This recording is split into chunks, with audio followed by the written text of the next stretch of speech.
Hello friends, today we are going to discuss about part second of chapter arithmetic line graphs और time series graphs in which we are going to discuss about one variable graphs. यहाँ पे हमारे पास one variable graphs का meaning क्या है, जिसमें हम एक ही वेरिएबल के डाटा को कंसिडर करते हैं. Clear? For some time period. Clear? For example हम यहाँ पे बात करते हैं एक फैक्ट्री के अंदर प्रोडक्शन की बात करते हैं, यानी कि यहाँ पे हमारे पास जो वेरिएबल है वो क्या है, सिर्फ प्रोडक्शन है. क्लियर? अब हम टाइम पीरियड क्या कंसिडर करेंगे कि जो प्रोडक्शन है वो जनवरी से लेके जून तक कितना प्रोडक्शन हुआ है. क्लियर? तो ये हमारे पास क्या है, मंथ्स है. क्लियर? तो हम डाटा को किस तरीके से प्रेजेंट करेंगे, यहाँ पे हम मंथ्स कंसिडर करेंगे और वेरिएबल हम यहाँ कंसिडर करेंगे प्रोडक्शन. क्लियर? मंथ्स में हमारे पास January, Feb, March, April, May and June. Okay, यहाँ पे हम प्रोडक्शन कंसिडर करेंगे जनवरी में 5 लाख के करीब. क्लियर? प्रोडक्शन हम किस में काउंट करेंगे, लैक्स में. क्लियर? 5, 7, 5.7, 8, 10, 5. क्लियर? ये हमारा क्या है, प्रोडक्शन है. क्लियर? तो अब हम इस डाटा को ग्राफ पे प्रेजेंट करेंगे इस तरीके से. यहाँ पे हम मंथ्स कंसिडर करेंगे जनवरी, फेब, मार्च, अप्रैल, मई, जून. यहाँ पे हम कंसिडर करेंगे प्रोडक्शन. क्लियर? प्रोडक्शन हम कंसिडर करेंगे 5, 10, 15, 20, 25. ओके, जनवरी में जो प्रोडक्शन है वो क्या है, 5. तो यहाँ पे हम 5 मार्क करेंगे.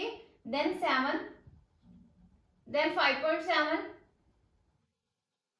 देन 8, देन 10,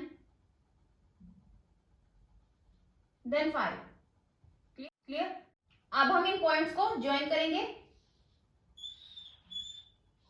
तो ये हमारे पास क्या है, one variable graph. Clear? Then हमारे पास टू वेरिएबल ग्राफ.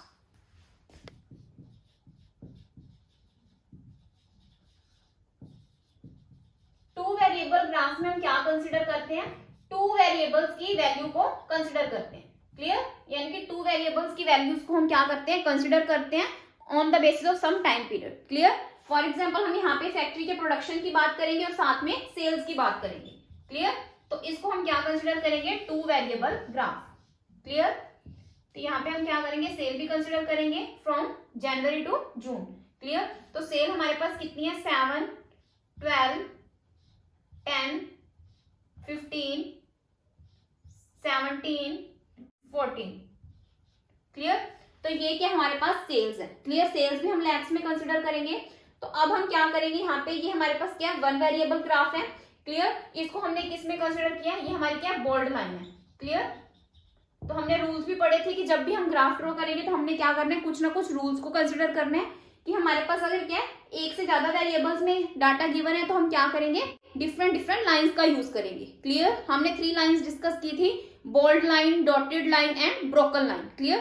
तो इस केस में हम क्या करेंगे, बोल्ड लाइन हम वन वेरिएबल के केस में यूज कर चुके हैं. तो अब हम सेकंड यानी कि टू वेरिएबल के केस में हम क्या करेंगे, कोई भी लाइन यूज कर सकते हैं, या ब्रोकन लाइन यूज कर सकते हैं या डॉटेड लाइन यूज कर सकते हैं. क्लियर? तो हम क्या करेंगे, यहाँ पे सेल्स को कंसिडर करेंगे, यानी कि जनवरी में कितनी सेल है, 7. तो 7 हम यहाँ मार्क करेंगे. Then 12, then 10, then 15, then 17, then 14. Clear?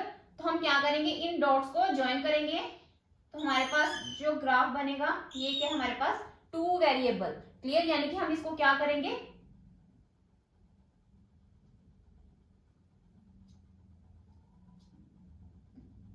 Broken line में डिवाइड करेंगे. क्लियर? तो ये हमारी क्या है, ब्रोकन लाइन. ये क्या हमारा टू वेरिएबल का केस है, ये क्या है, वन वेरिएबल का केस. क्लियर? नाउ हमारे पास यहाँ पे कुछ रूल्स हैं जिनको हमने क्या करना है, कंसिडर करना है जब भी हम डायग्राम्स या ग्राफ ड्रॉ करेंगे. ओके, फर्स्ट है हमारे पास प्रॉपर साइज. जो हमारे पास डायग्राम्स हैं और ग्राफ्स हैं उनका जो साइज है वो क्या होना चाहिए, प्रॉपर होना चाहिए. क्लियर, ना ही ज्यादा होना चाहिए ना ही ज्यादा कम होना चाहिए। क्लियर। सेकेंड है हमारे पास प्रॉपर हेडिंग, जो हमारे ग्राफ्स हैं डायग्राम्स हैं उनकी प्रॉपर हेडिंग होनी चाहिए, और जो हेडिंग है वो भी क्या होनी चाहिए, बोल्ड लेटर्स में होनी चाहिए। ओके। नेक्स्ट है हमारे पास प्रॉपर स्केल, जब भी हम ग्राफ्स ड्रॉ करेंगे या डायग्राम्स ड्रॉ करेंगे तो हमने क्या करना है, प्रॉपर स्केल को फॉलो करना है, यानी कि जो उनके बीच का गैप है वो क्या होना चाहिए, सेम होना चाहिए। क्लियर। नेक्स्ट है हमारे पास अट्रैक्टिव एंड इफेक्टिव, हमारे जो डायग्राम्स हैं ग्राफ्स हैं वो क्या होने चाहिए, इफेक्टिव होने चाहिए और अट्रैक्टिव होने चाहिए। ओके। नेक्स्ट है हमारे पास use of science and colours, अगर हमारे पास क्या है एक से ज्यादा वेरिएबल से रिलेटेड डाटा है तो हम क्या कर सकते हैं, वहां पे साइंस और कलर्स का यूज कर सकते हैं। क्लियर, ताकि हम उनको क्लियरली आइडेंटिफाई कर सकें। नेक्स्ट है हमारे पास less use of words and figures, जब भी हम ग्राफ्स और डायग्राम्स ड्रॉ करेंगे तो हमने वहां पे फिगर्स और वर्ड्स को कम यूज करना है। क्लियर, ताकि वो इफेक्टिव और अट्रैक्टिव लगे। नेक्स्ट है हमारे पास ड्रॉइंग द बॉर्डर, जो भी हम बॉर्डर ड्रॉ करेंगे ग्राफ्स में और डायग्राम्स में उसको हमने क्या करना है, हाईलाइट करना है, ताकि हम उसको क्लियरली आइडेंटिफाई कर सकें। ओके। तो ये हमारे पास क्या थे, रूल्स थे, जब भी हम डायग्राम्स और ग्राफ्स को ड्रॉ करेंगे तो हमने क्या करना है, इन रूल्स को कंसिडर करना है। Okay. So this is the end of part second of chapter arithmetic line graphs और टाइम सीरीज ग्राफ्स। अगर आपको मेरी वीडियो पसंद आई हो तो आप मेरी वीडियो को लाइक करें, शेयर करें और सब्सक्राइब करें मेरे चैनल को, ताकि आपको फर्दर अपडेट्स मिलते रहें। Thanks for listening and thank you everyone.